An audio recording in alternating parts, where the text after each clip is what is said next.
Hello అండి అందరికి. Grand finale stage మీద చాలా ఎమోషనల్ మూమెంట్ జరిగింది. 'బిగ్ బాస్' తెలుగు సీజన్ 9లో జబర్దస్త్‌కు వచ్చినప్పుడు సంజన గల్రాని ఓటింగ్ ప్రకారం బయటికి వచ్చారు. కానీ ఆమె స్టేజ్ ఎంట్రీ, ఆ ఫ్యామిలీ రియాక్షన్, నాగార్జున గారి మాటలు అన్నీ కలిపి ఒక సినిమా సీన్ లాగా అనిపించాయి. సంజన బయటికి వచ్చిన వెంటనే స్టేజ్ మీద ఆమెను చూసి అందరూ చిరునవ్వు ఊహించారు. ఇంతవరకు హౌస్‌లో ఎంత స్ట్రాంగ్‌గా, ఎంత బోల్డ్‌గా ఉన్నా స్టేజ్ మీద నిలబడినప్పుడు ఆమె కళ్ళల్లో మాత్రం నీళ్లతో నిండిపోయాయి. ఆమె భర్త, అమ్మ, పిల్లలు ఏజ్ మీద కనిపించగానే సంజన ఒక క్షణం ఊపిరి పీల్చినట్టయింది.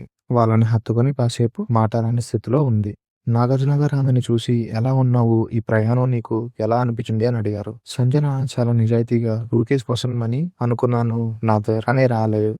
ఇంతవరకు అన్ని వారాలైనా సంజన తనపైన ఉన్న విమర్శలు, కామెంట్స్‌కి ధైర్యంగా ఎదుర్కొంది. కానీ స్టేజ్ మీద ఆ ఫీలింగే వేరే. నాగార్జున గారు అడిగిన పెద్ద ప్రశ్న, "ఈ సీజన్ విజేత ఎవరనుకుంటున్నావు?" సంజన ఒక క్షణం కూడా ఆలోచించకుండా "నా చైల్డ్, మనసుకు దగ్గరైన వ్యక్తి ఇమాన్యుయల్ గెలవాలి" అని చెప్పింది. అది వినగానే ప్రేక్షకులు చప్పట్లు కొట్టారు. ఎందుకంటే ఆట మొత్తంలో ఆమె ఎవరిపై నిజమైన ప్రేమ, నమ్మకం చూపించిందో అదే ఆమె చివరి మాటల్లో కూడా కనిపించింది. సంజన ప్రయాణం బిగ్ బాస్ సీజన్ 9లో చాలా రోలర్ కోస్టర్‌గా సాగింది.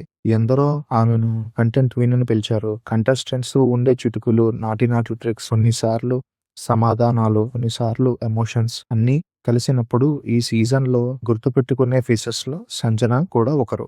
సీజన్ ముగిసే దిశలో ఆమె బయటకు రావడం కొంత బాధగా అనిపించింది. కానీ అదే సమయంలో ఆమెకు భారీ రిలీఫ్ కూడా. ఎందుకంటే ఆమె వచ్చిన వెంటనే బిర్యానీ తింటది. పిల్లల్ని గట్టిగా హత్తుకొని హ్యాపీగా ఉంటుంది ఇంటికి వెళ్ళాక. ఒక తల్లిగా అన్ని రోజులు పిల్లలకు దూరంగా ఉండడం ఆమెను లోపల నుండి బాధ పెట్టేసింది. కానీ ఇప్పుడు బయటకు వచ్చిన తర్వాత ఎంతమంది ప్రేక్షకులు ఆమెను ప్రేమించారో, ఎంతమంది ఆమెను సపోర్ట్ చేశారో ఆమెకు అర్థమవుతుంది. ఇది ఆమెకు ఒక కొత్త జీవితం, కొత్త ప్రయాణం, కొత్త అవకాశాలు. మనమంతా కలిసి ఆమెకు మంచి జర్నీ కావాలని కోరుకుందాం. సీజన్ 9 టాప్ 5లో నిలవడం కూడా చిన్న విషయం కాదు. మీరేమనుకుంటున్నారు? సంజన డిజర్వింగ్ క్యాండిడేట్ అయిందా? కామెంట్స్ లో చెప్పండి. మరియు ఫినాలేకి ఎవరు గెలుస్తారని మీరు భావిస్తున్నారో కూడా చెప్పండి. Thanks for watching guys.